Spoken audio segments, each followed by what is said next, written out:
Roger Green, host of the Surfing the NASH Tsunami podcast. Today we are offering 4 conversations from episode 33. Our discussion with Sven Frank and Ian Rowe about some of the most important findings from the EASL Congress 2023, plus a vault episode addressing a similar topic after last year's ILC, or International Liver Congress, the one now known as the EASL Congress. This vault conversation comes from one of our in-conference sessions at ILC 2022, EASL Congress under a different name, 1 year earlier. Most of the discussion focuses on how much we had learned compared to a year earlier about the basic mechanisms of fatty liver disease. Paradoxically, the rest revolves around the implications of this observation from Zobair that leaders felt they understood the etiology of liver disease 10 years earlier and, as he puts it, could not have been more wrong. This conversation has an excellent introduction of its own, so let's just pick up there.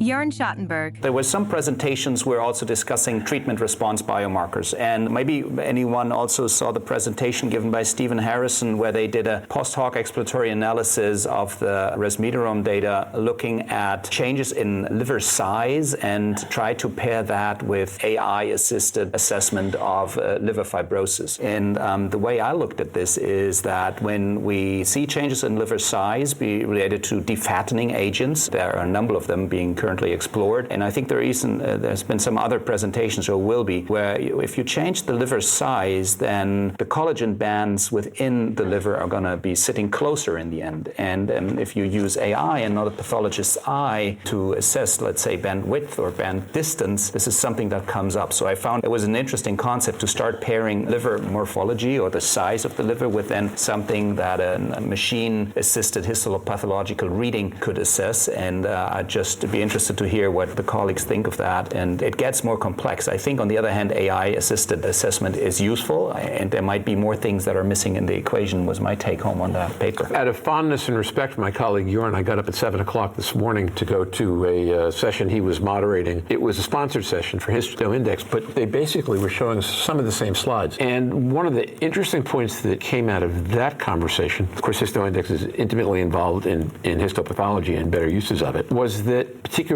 second harmonic convergent histopathology and NITs serve different purposes. You know, that NITs can tell you a lot about collagen burden, but they can't necessarily tell you a lot about the structure of collagen within the liver. The traditional pathology can do that, but there's all kinds of variability around it, and some of the metrics aren't good. But when you then slap AI on that, you can see some clear and consistent patterns in terms of what happens even within the same fibrosis level that tells you that the patient is improving. And you then can take those two pieces and put it together.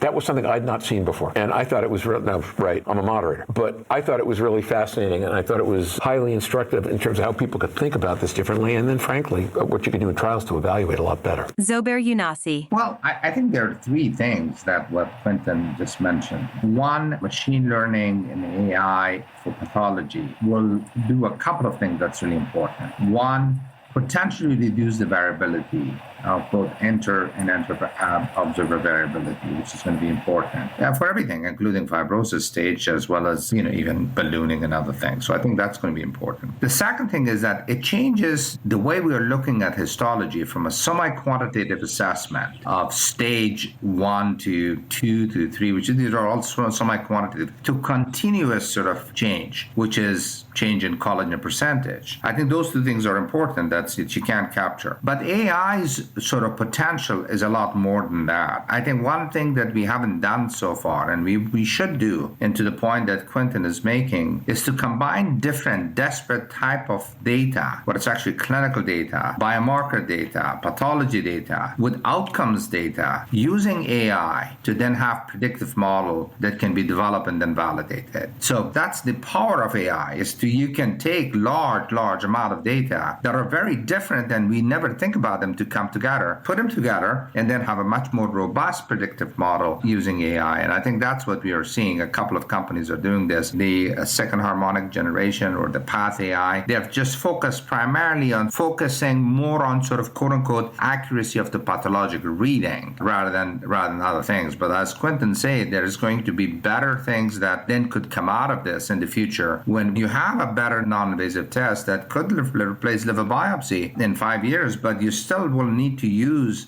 AI to more accurately predict outcomes. I hearken back to how much smarter we are about the disease than we were 3-4 years ago, which was the first time I set foot here. I heard the comment, I've been saying this for a while, but I heard the comment from people that I don't even believe listen to the podcast, that they've come to think about the idea that we may be in a better place than we had been if we had approved drugs 3 years ago, in terms of how it's forced us to operate and what it's allowed us time to learn, and that we're not thinking about what goes around and affects our backbone, et cetera. I don't know that, Zobair, you'd have better experience to say, and Louise, you'd have better experience to say from a different perspective. And hindsight's always 20/20, but I think that the way research and insight development has evolved in this space in the last 3 years is really a different thing than what you usually see. You know, much more holistic, much more collaborative, much less mechanism of action driven per se. Not that mechanism of action doesn't matter, but we're not hearing big debates about this one's better than that one. If anything, what you hear a lot is about is combination therapy and how do we get everything to get put to best use together and stages of therapy and all that stuff, which it takes a lot of other diseases a long time to get to. Yeah, I think I would say 5 to 10 years ago, we made the disease sound very simplistic. We thought, in fact, I heard it from some very important experts in fatty liver disease that we understand the epidemiology of non-alcoholic fatty liver disease. Why spend more time? We could not have been more wrong. And the biggest evidence for that is that this whole area of placebo effect, the regression and progression, and what it drives that is completely changing our perspective in terms of the natural history of this disease. That's a lot more complicated than we ever thought. The second thing that we learned in the past 5 years with a lot of drug failure is that when you go after targets that's based on animal model studies, you're going to miss this disease, because this disease is not a single target disease. It's going to have to be multiple targets that you're going to have to engage. And the third is that no matter what you do, for the vast majority of patients, you got to go after gold. The gold for this disease, the source of this disease, is visceral obesity and insulin resistance. If you don't address that, it doesn't matter how what are you going to do at the upstream of trying to improve inflammation or improve ballooning, quote unquote. The disease is going to come back and you're not going to have the endpoint. I think that's what we have learned now, that we better actually address those issues and then really use combination of drugs. And I have to say one thing else that may not be very popular. This is not treatment of hepatitis C where you're going to treat someone for a period of time and you cure them and they'll be gone. This is a disease that you have to treat and then maintain that actually gain by maintenance. So that may be you put up someone on a multiple drug regimen for a period of time and get that outcome that you desire. And that may be, if it's biopsy, improvement of fibrosis or whatever, but then you have to maintain that. You can't just stop, because it's like treating diabetes and treating dyslipidemia. You don't stop cholesterol treatment after, 6 months or a year. So that is another shift in our mind. And I'm afraid that the drug industry is so fearful of sort of the potential cost to the payers when they actually say, well, even if I do a year treatment, you may have to give more drug for the rest of patient's life. But that's the reality we're going to have to deal with,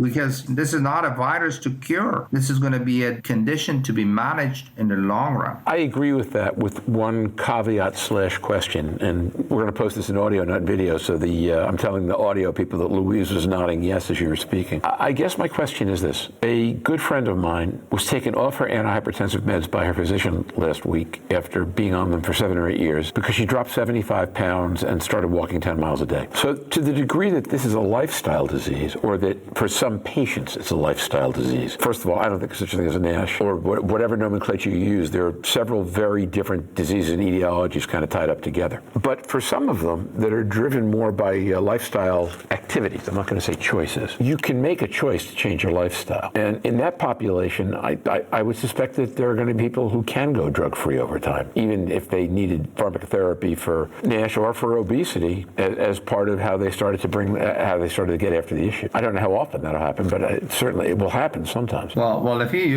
you look at sort of long-term studies of weight loss and look at sustainability over 5 years, and there some of these are diet-related sort of weight loss with effect effective weight loss, the Cochrane collaboration sort of studies, and you follow those patients in long term for within 5 years, only 16% of patients, actually 15 to 16%, can maintain and sustain that weight loss. So I think if you do get the benefit of weight loss, which I think is going to be the heart of this disease, especially central weight loss, visceral weight loss, and you're off medication and you can maintain it, then fine, of course, you may not need anything else. My suspicion is that if you don't change, because remember, to me, the lifestyle that we are talking about is a part of our culture. It's not a part of our it's not it may be a choice, but there are things that are not our choice. It's not just about calorie intake, or you take high fat diet or low fat diet and high calorie and all of that. We've got hormones in our food stream.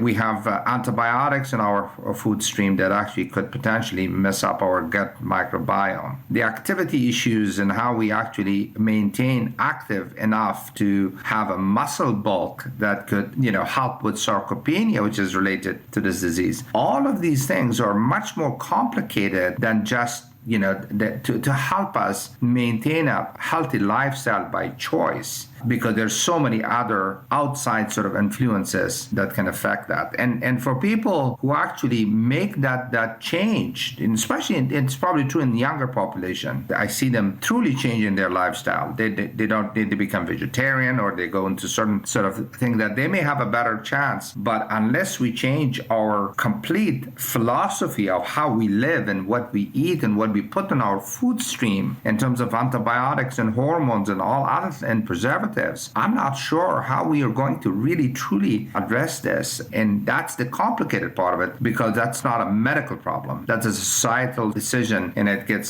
certainly above my pay grade in terms of what would be effective to address this. It's such a complicated politically issue. That's my sort of second guessing of the fact that a lot of patients will actually achieve the efficacy that will be sustainable. I'm a little bit cup half full there, and feel that unless we change it dramatically, people are going to just go back and revert to their environmental clues that basically pushes them into this lifestyle. We know that. I think that's right. At least in the States right now, not to get into capital P politics or even small p politics, but we're at a point where people have a very funny definition of rights. The moment in my life, Zobair, where I understood how bad the problem you're talking about was after my first cancer diagnosis. I went into a patient support group, and the tumor was melanoma, so men and women. But a lot of the people in there were women, either because they were women who were the patient, or because they were women trying to get their husbands to take the disease seriously. And my very least favorite comment, probably from the entire year of 2011, was a woman who said that she couldn't get her husband to understand that you don't have a God-given right to eat fried green tomatoes with bacon 3 times a week. And his attitude was, if he wasn't free enough to do that, life wasn't worth living. And this was a guy who was probably going to die because he made that choice. Now, we've seen that really writ large in the last couple of years in the States.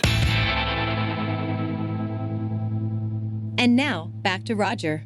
We hope you've enjoyed this recording. If you have any questions or comments about the content of this conversation or the entire episode, please put them in the review section of the page from which you downloaded this conversation, or send an email to questions@surfingnash.com. Next week, we'll be back with Stephen Harrison and Mazen Noordine to discuss more of the major drug development stories of the 2 sessions. Until then, stay safe, surf on, and we'll see you on the podcast. Bye-bye now.